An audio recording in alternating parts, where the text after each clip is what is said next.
It happens in a split second. Maybe you are sitting at the kitchen island scrolling through your phone when your partner makes a sharp, passive-aggressive comment. Or maybe you are in the middle of a crowded Costco aisle holding a box of cereal when an argument suddenly flares up out of nowhere. Or perhaps it is a text message, a sudden critical paragraph on iMessage that makes your stomach drop. Instead of yelling back, defending yourself, or explaining your side, something else happens. Your throat tightens. Your mind goes completely blank. Your eyes lock onto a random spot on the wall or the floor, and you just shut down. You go entirely, completely quiet. To the person standing across from you, it looks like you are ignoring them. They might accuse you of giving them the silent treatment. They might think you are being cold, stubborn, or manipulative. They might even get angry or demanding that you say something, anything to prove that you care. But they do not know what is happening on the inside. From the outside, you look like a stone wall. But on the inside, you are not punishing anyone. You are drowning. You are experiencing a massive nervous system overload, and your body has just slammed the emergency brakes. Welcome to Inner Cortex. Today we are looking at the psychology of people who go quiet when they are hurt. We are going to decode the difference between toxic stonewalling and a genuine emotional freeze response. If you have ever been accused of shutting down when things get tough, this video is for you. Because you are not broken, and your silence is not a weapon. It is a shield.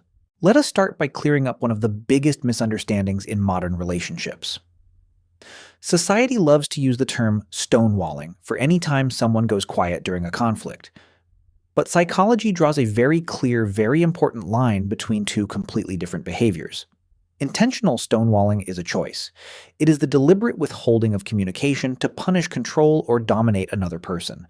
It is a power play. But what we are talking about today is unintentional stonewalling. It is not a choice at all. It is a physiological reaction known as emotional flooding.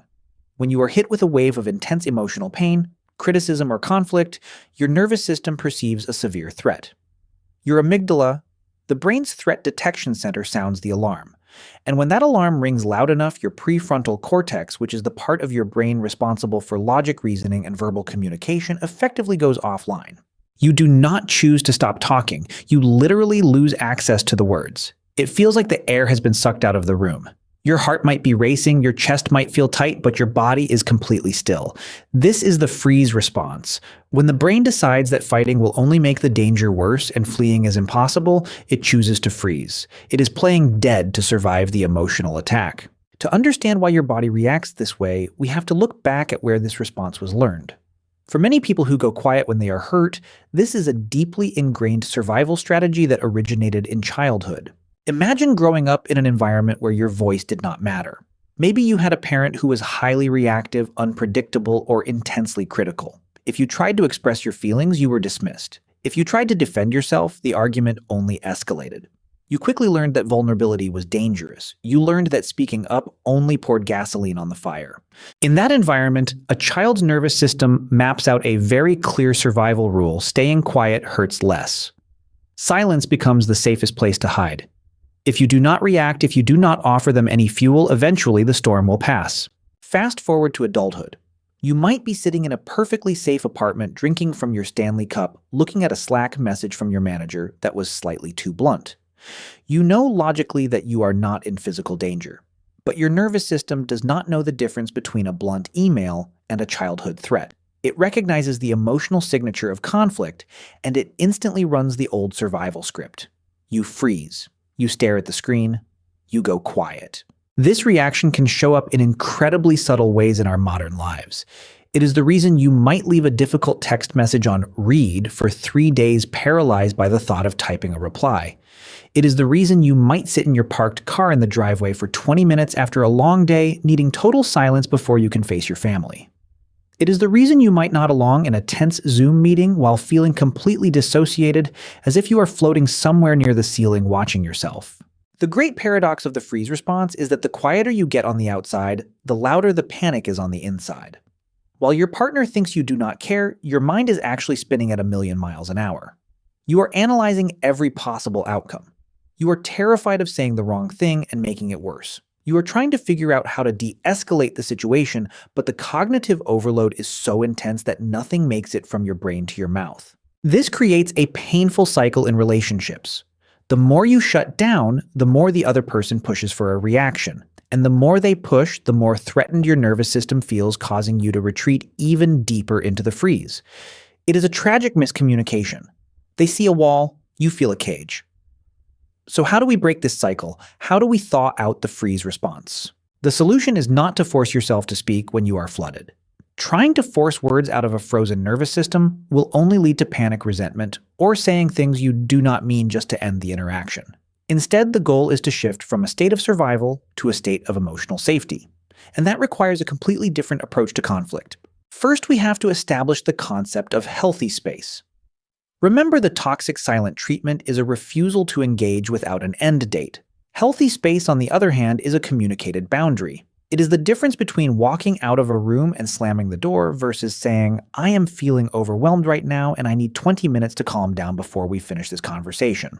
For someone who freezes, having a pre-agreed timeout rule can be life-changing. It gives the nervous system permission to pause without the pressure of an immediate resolution. When you feel the tightness in your throat and the blankness in your mind, you invoke the pause. During that pause, the work is not about analyzing the argument. The work is strictly physical. You have to tell your body that it is safe. This means grounding yourself. Feel your feet on the floor.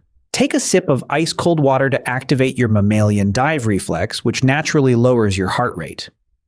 Take deep, slow breaths to signal to your amygdala that the immediate threat has passed. You are bringing your prefrontal cortex back online. For the people who love someone who freezes, the greatest gift you can offer is patience. Do not trap them. Do not follow them from room to room demanding answers. Understand that their silence is not an attack on you. It is a desperate attempt to protect themselves. When they say they need a minute, let them have it.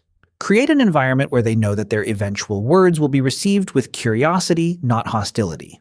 It takes immense courage to speak when your entire body is screaming at you to hide.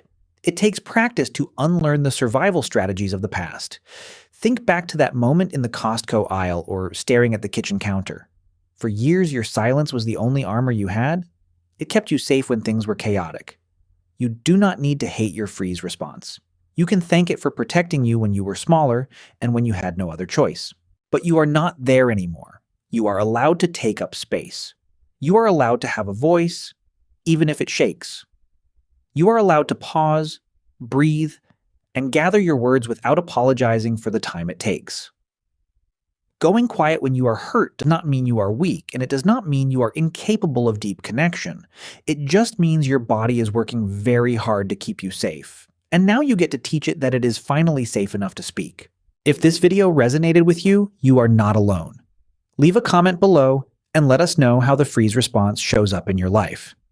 Subscribe to Inner Cortex for more deep dives into the psychology of how we survive and how we heal.